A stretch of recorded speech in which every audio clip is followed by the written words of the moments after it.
Assalamualaikum warahmatullahi wabarakatuh. Halo Sobat Review TV semuanya. Alhamdulillah ya kita bisa berjumpa kembali. Oh ya, bagaimana kabar kalian semua? Semoga kalian selalu dalam keadaan sehat ya sob. Dan bagi sobat sekalian yang sedang diuji dengan sakit, saya doakan semoga lekas sehat dan dapat beraktivitas kembali. Amin. Seperti janji saya beberapa hari yang lalu ya sob, hari ini saya akan melanjutkan review tentang aplikasi belajar tajwid part yang kedua. Nah, di sini akan saya lanjutkan pembahasannya insya Allah sampai selesai. Pada part 1 terdahulu, pembahasan terakhirnya adalah sampai pada nomor 5, yaitu hukum mat. Nah, nanti kita akan lanjutkan ke nomor 6 sampai dengan selesai. Thanks ya sob atas dukungan kalian yang terus berpartisipasi di channel YouTube Review TV ini. Tentunya dengan terus menonton upload terbaru video-video dari Review TV dengan meninggalkan komen-komen yang menarik dan mendukung tentunya. Oke sob, seperti biasanya nih sob, sebelum kita lanjut jangan lupa pencet tombol merah subscribe-nya karena subscribe itu kan gratis sob. Dan jangan lupa juga like, comment, and share ke teman-teman kalian ya. Semua ini adalah bagian dari dukungan kalian pada channel ini. Oke sob, kita lanjut saja ya sob, yaitu kita kemarin terakhir membahas tentang hukum mat ya sob. Nah, di hukum mat ini dia ada pembagiannya sekitar ada 15 pembagian mat ya sob ya. Nah, sekarang kita lanjut ke yang nomor 6 yaitu hukum ro. Nah, di hukum ro ini dibagi menjadi 3 ya sob, yaitu ro tafkhim, ro tarki, dan ro jawajul wahjain. Ro tafkhim adalah cara membaca huruf ro dengan tafkhim atau tebal ya sob. Ro harus dibaca tafkhim atau tebal karena beberapa sebab berikut ini. Yang pertama yaitu ro yang berbaris fathah atau domah. Dan yang kedua adalah ro yang bertanda sukun dan huruf sebelumnya berbaris fathah dan domah. Dan selanjutnya ro di ujung kalimat dibaca sebagai sukun karena wakaf yang mendatang juga diselingi huruf mat waw ya atau alif yang bertanda sukun dan sebelumnya ada huruf yang berbaris fathah atau domah. Ro di ujung kalimat dibaca sebagai sukun karena wakaf yang mendatang sebelumnya terdapat huruf mati selain huruf ya dan sebelumnya lagi terdapat huruf yang berbaris fathah atau domah. Selanjutnya ada ro yang bertanda sukun selepas huruf hamzah, wasal yang berbaris kasroh maupun domah.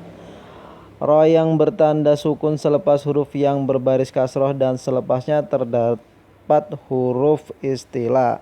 Dan contoh-contohnya ada di setiap penjelasannya ya sob. Itu yang terakhir ini saya bacakan yaitu firqatin.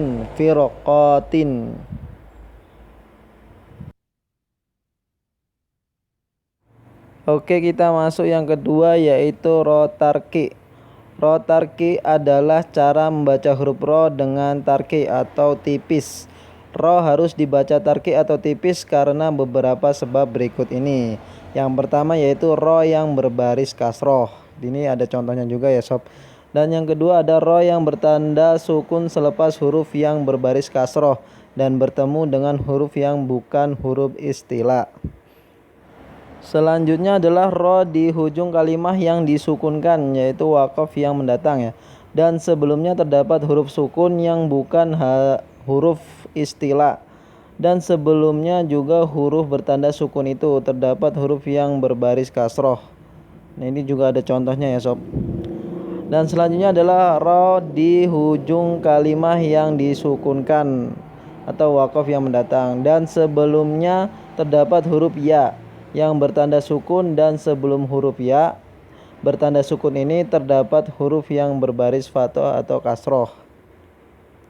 Contohnya yaitu nasiri, al-muniri. Nah, yang terakhir adalah ro yang bertanda sukun di ujung kalimat karena huruf sebelumnya bertanda kasroh dan terdapat huruf istilah di kalimat atau kata yang kedua. Nah, yang ketiga yaitu ro jawajul wahjain. Ro ini adalah cara membaca huruf ro dengan dua wajah, maksudnya boleh ditebalkan atau ditipiskan. Ro boleh ditebalkan atau ditipiskan karena beberapa sebab berikut ini. Yang pertama yaitu ro sukun yang huruf sebelumnya berbaris kasroh dan bertemu dengan huruf istilah yang berbaris kasroh juga. Lebih utama dia dibaca tipis. Dan ro yang disukunkan di ujung kalimat atau wakof yang mendatang sebelumnya terdapat huruf istilah yang bertanda sukun dan sebelumnya huruf istilah ini ada huruf yang berbaris kasroh. Nah, yang ini lebih utama dibaca tebal jika ro berbaris fathah dan lebih utama dibaca tipis jika ro berbaris kasroh. Selanjutnya kita masuk ke nomor 7 ya sob, yaitu hukum lam. Nah, di hukum lam ini terdapat dua pembagian ya sob, yaitu yang pertama lam ta'rif dan yang kedua lafaz al-jalalah. Oke, yang pertama yaitu lam ta'rif. Lam ta'rif adalah dua huruf yang ditambah pada pangkal kata nama bahasa Arab. Terdapat dua jenis lam ta'rif yaitu qamariyah dan samsiyah. Lam ta'rif qamariyah disebut juga dengan alif lam qamariyah, yaitu diambil dari kata qamirun ya atau bulan, yang maksudnya membaca lam seperti kita memandang tulisan alif lam yang ada diumpamakan tertulis bulan sehingga nampak jelas dan terang. Berbeda jika alif lam tersebut hukum alif lam qamariyah terjadi apabila alif lam bertemu dengan salah satu huruf qamariyah yang berjumlah 14 huruf yang terkumpul pada lafaz. Misalnya ini sob, ibghi hajjaka wa khaf aqima. Untuk contoh bacaannya juga ada di bawahnya ya sob. Nah, ini dia contoh bacaannya ya sob. Selanjutnya adalah lam ta'rif samsiyah, yaitu membaca lam dengan cara diidghamkan huruf lam kepada huruf yang di depannya apabila alif lam berhadapan dengan 14 huruf berikut ini. Nah, samsiyah berarti matahari atau diumpamakan kita memandang huruf lam yang tertulis di matahari, maka itu tidak akan terlihat. Nah, contoh alif lam samsiyah ada di surah di bawah ini ya sob ya. Kita masuk ke nomor 2 yaitu lafaz al-jalalah.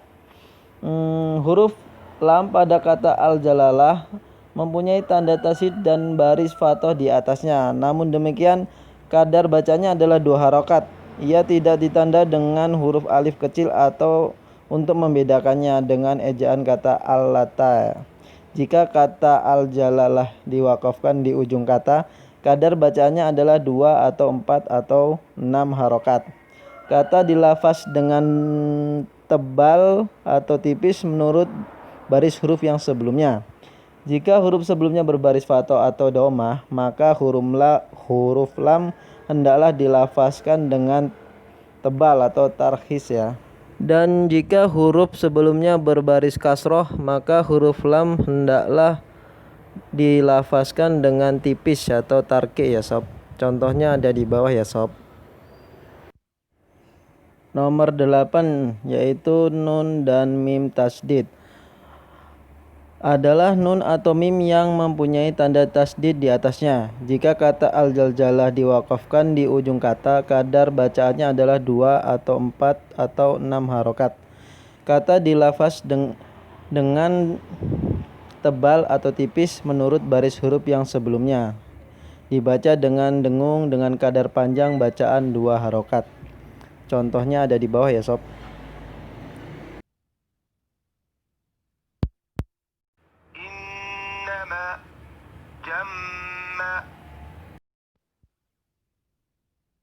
Selanjutnya yaitu nomor 9 qalqalah. Qalqalah adalah bacaan pada huruf-huruf qalqalah dengan bunyi seakan-akan berdetik atau memantul. Huruf qalqalah ada 5 yaitu da, ja, ba, to, dan ko. Qalqalah terbagi menjadi 2 jenis ya sob. Yang pertama yaitu qalqalah kecil atau sugro, yaitu apabila salah satu daripada huruf qalqalah itu berbaris mati dan baris matinya adalah asli karena harokat sukun dan bukan karena waqaf. Contohnya ada di bawah ya sob.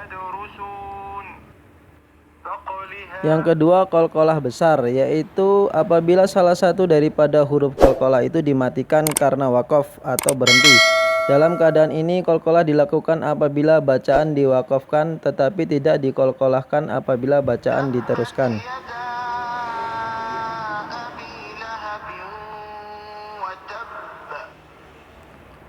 Oke sob, kita masuk ke nomor 10 yaitu tentang tanda-tanda waqaf. Nah, di sini dijelaskan yaitu tanda-tanda yang ada di dalam Al-Qur'an, yaitu seperti tanda huruf mim, lam, ja, so, ada ko ya.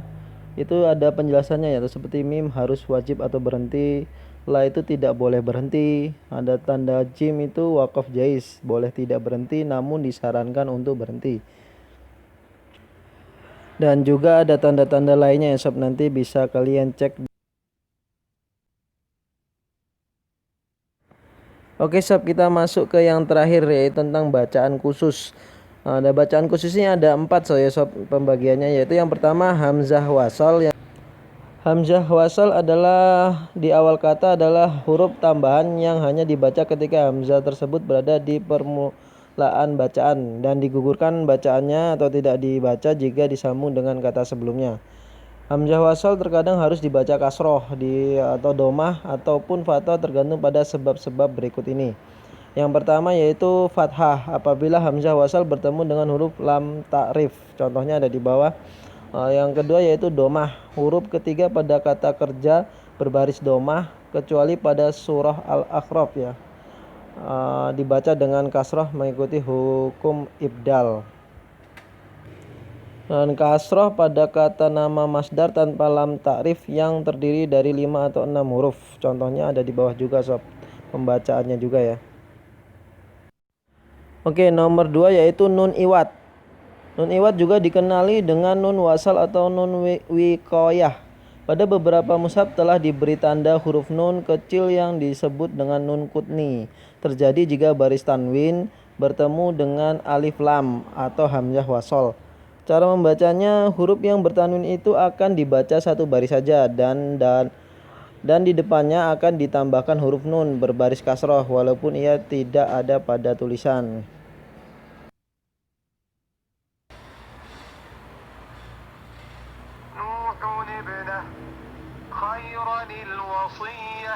Selanjutnya adalah ismam.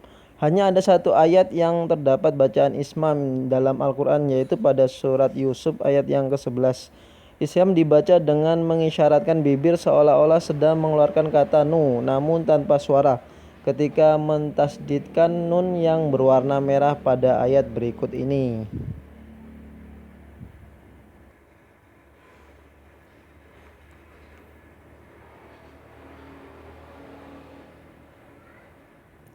Selanjutnya yang terakhir adalah nomor 4 yaitu imalah. Imalah itu mencondongkan bunyi bacaan baris fathah lebih hampir kepada bunyi baris kasroh. Hanya ada satu tempat bacaan imalah yaitu di surat Hud ayat ke-41. Nah, perhatikan yang berwarna merah di bawah ya sob ya.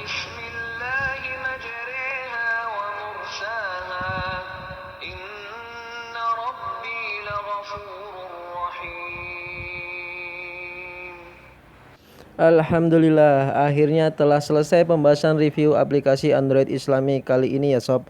Semoga review pada kesempatan kali ini tentang aplikasi belajar tajwid yang terdiri dari 2 part dapat berguna bagi kalian semua.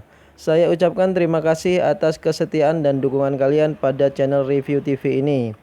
Jangan lupa untuk subscribe, like, share ke teman-teman kalian semua sebagai wujud dukungan kalian pada channel ini. Oke sob, akhir kata mohon maaf bila ada kesalahan dalam pengucapan kata dan kesalahan dalam editan videonya. Wassalamualaikum warahmatullahi wabarakatuh.